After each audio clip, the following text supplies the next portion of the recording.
श्री स्वामी समर्थ। आज आपण बघणार आहोत विठ्ठलाच्या वारीची सुरुवात कधी झाली आणि त्याचा मागील इतिहास। तर चला बघूया या व्हिडिओमध्ये विठ्ठलाची वारी। विठ्ठलाची वारी ही महाराष्ट्राची एक अत्यंत प्राचीन आणि समृद्ध धार्मिक व सांस्कृतिक परंपरा आहे। वारी म्हणजे पंढरपूर येथील विठ्ठलाच्या दर्शनासाठी दरवर्षी पायी जाणाऱ्यांची प्रथा। वारकरी या शब्दाचा अर्थ मुळात वारी करणारा म्हणजेच नियमितपणे पंढरपुराला जाणारा भक्त असा आहे। ही परंपरा केवळ एक धार्मिक सोहळा नसून भक्ती, समता आणि एकोप्याचे प्रतीक आहे। वारीची सुरुवात आणि त्याचा इतिहास कसा झाला चला आपण बघूया।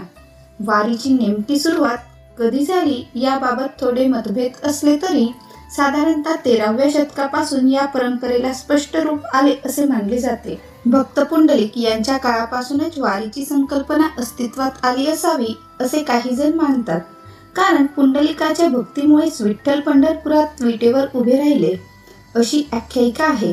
परंतु वारीला एक संघटित स्वरूप आणि व्याप्तता देण्याचे कार्य महाराष्ट्रातील थोर संतांना जाते।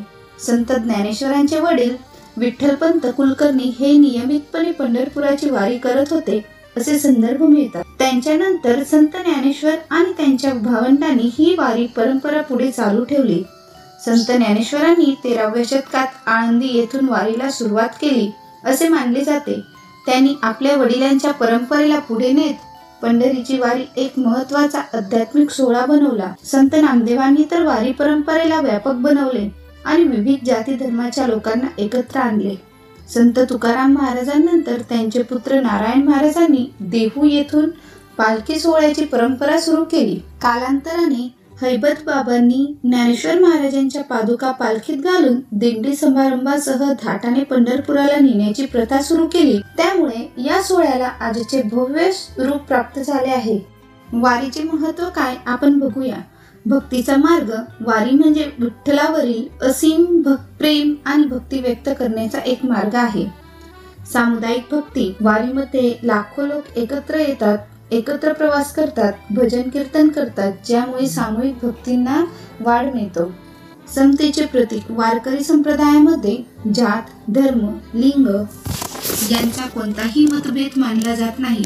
सर्व वारकरी माऊली किंवा मामा या नावाने एकमेकांना हाक मारतात, जे समतेचे सुंदर प्रतीक आहे। संस्कृतीचे जतन वारी ही महाराष्ट्राची सांस्कृतिक ओळख आहे।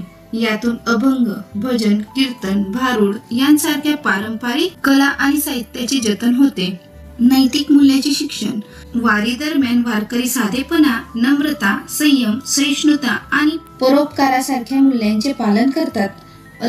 आत्मिक शांती अनेक वारकऱ्यांसाठी हे वारी केवळ पंढरपुराला जाण्याच्या यात्रा नसून एक आत्मिक अनुभव आणि परमेश्वराशी एकरूप होण्याची। वारी ही आषाढी एकादशी आणि कार्तिकी एकादशी या दोन प्रमुख वेळी होते, पण आषाढी वारीला विशेष महत्त्व आहे।